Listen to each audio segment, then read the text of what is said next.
orang yang lo gue baina wa bainallah, ya kan, lakum dinukum waliyadin. Ini interpretasi yang salah. Mari kita ajak orang yang tersesat, kita ajak, kita selamatkan. Orang yang papa kita pertolongkan, orang yang lapar kita bantu beri makanan. Itu baru agama. Karena ternyata agama lebih banyak di kalangan perutnya orang yang lapar, orang-orang yang miskin. Orang yang di sana ternyata ada agama, ada air mata, ada tangisan, bukan di orang-orang kaya ini. Kalau orang kaya sudah bermain dalam ruang logika. Zakat 2,5%, ya kan? Kalau kekayaanku 10 miliar berarti zakatku 250 juta.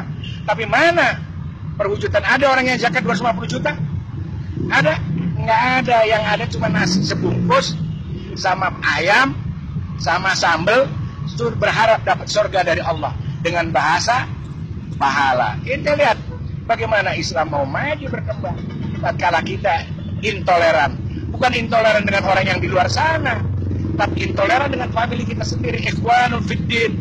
Dia sama-sama bersahadat, sama-sama mengimami Al-Quran, sama-sama meyakini malaikatnya, ya kan? Tapi perilaku kita tidak pernah menyadari bahwa ada orang yang kita bantu sekitar kita. Dia ditanya, antum siapa? Ana muslim. Tapi mana? Coba kalau Anda pakai teori saya. Anda punya kekayaan 10 miliar, dizakatkan 250 juta. Ya kan? 250 juta jangan dibeli nasi. Kita tanya, ada jiron kita ini orang kerjanya cuma bolak-balik. Tanya, Kif, antum apa kerja? Saya nganggur. Terus saya mau dagang. Kenapa enggak dagang? Enggak punya modal. Oke. Ini ada uang. Berapa modalnya? Ya kurang lebih 20 juta. Nih pegang 20 juta. Anak pengen lihat inti dagang yang benar 20 juta. Tahun depan inti bayar zakat. Baru itu namanya rahmatan lil alamin. Rahmatan lil alamin itu apa? Dari gelap menuju terang. Orang yang nganggur jadi bekerja, orang yang lapar bisa makan, itu menjadi rahmat. Kalau cuma antum bagi-bagi nasi sebungkus, pahala surga, lakraah ini hari, zaman udah now, orang sudah individualis, lebih percaya Google daripada percaya orang-orang bicara kebaikan. Lihat anak-anak bangsa kita itu, ya kan, mereka hidup ketersesat dalam pikiran, ya, mobil-mobil diisi pengamen. Ada kesadaran kita untuk membantu mereka, menyelamatkan mereka. Minimal jangan selamatin akhirat dah, dunianya dulu selamatin, ya kan, insya Allah akhiratnya nanti. Kan enggak ada. Kita begitu individu, kita seakan-akan sudah melewati tahta langit aja, seakan-akan kita ini orang benar di hadapan Allah. Padahal kita belum tentu bisa selamat. Tidak menjamin dagangan kita dibeli sama Allah. Kita ini pedagang. Kita ini pedagang amal. Yang mudah-mudahan dagangan kita dibeli Allah. Jangankan kita bisa dibeli, sah menurut furu syariat aja sudah alhamdulillah. Kita bersyukur, artinya kita ngaji. Tapi tetap kita ada wara itu berhati-hati di dalam kebenaran agama kita. Hati-hati bukan kita ini kelompok Syiah, kelompok Wahabi, kelompok Sunni, bukan itu. Berhati-hati amalan kita mendekatkan enggak dengan perilakunya Rasulullah. Karena kita ini cuma napak tilas dari perjalanannya Rasulullah. Karena tidak ada bukti otentik dalam sejarah dunia orang yang sampai kepada Tuhan kecuali Muhammad ibn Abdillah. Catat itu. Hanya Muhammad ibn Abdillah yang membuktikan bahwa dia sudah berjumpa sama Allah. Ya kan?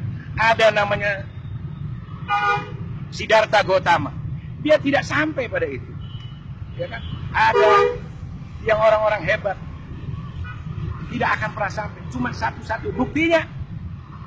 Dan Muhammad itu adalah Al-Quran itu sendiri. Itu bukti jelas bahwa Nabi Muhammad telah sampai hadapan Allah selama 23 tahun.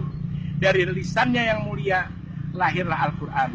Yang pada awalnya la hurfin wala sautin. Itu Al-Quran. Dari lisan yang mulia, dari hatinya yang jernih. Kenapa? 23 tahun itu bukan waktu yang sedikit. Kalau ente sudah mikirin fulus, mikiran dunia, pengen punya mobil mewah. Tapi Rasulullah steril dari pemikiran itu. Sehingga Al-Quran itu murni dan menjadi penuntun umat sampai hari ini. Dari dunia sampai akhirat. Makanya Al-Quran itu wasifa, wadawa, apa lagi? Wadu'a. Itu karena kejadian hati Rasulullah. Jadi mustahil. Kalau otaknya hubud dunia, ya kan, masih senang-senang duniawi, nggak ada itu. Jadi kalau Anda ingin menjadi orang yang berbeda, maka berbedalah engkau dalam segala perilaku daripada orang umum. Makanya Imam Ghazali sendiri memberi batasan. Ada kelasnya awam, ada kelasnya khos, ada khos bil khos. Ternyata khos bil khos itu awam itu adalah pola pikir, mindset cara berpikir kita. Maka di dalam ajaran agama lain juga ada. Namanya kasta, ada Brahma, ada Sudra, ada Waisya. Ternyata itu cara berpikir. Seorang Brahmana tidak mungkin berpikir cara Sudra. Orang yang khos tidak akan berpikir cara orang awam. Jadi cara berpikir bukan status sosial. Nah, boleh jadi ente jadi orang tajir, dunia di tangan ente. Tapi kelas ente tetap orang awam. Makanya jangan heran banyak orang bahlul yang nggak tajir dia tajir. Nah, itu kelas. Jadi ingat bahwa khos adalah cara berpikir. Jadi orang yang cara berpikirnya intelektual, berbudaya, berkultur, bermartabat, dia akan menempatkan segala sesuatunya pada nilai-nilai terhormat.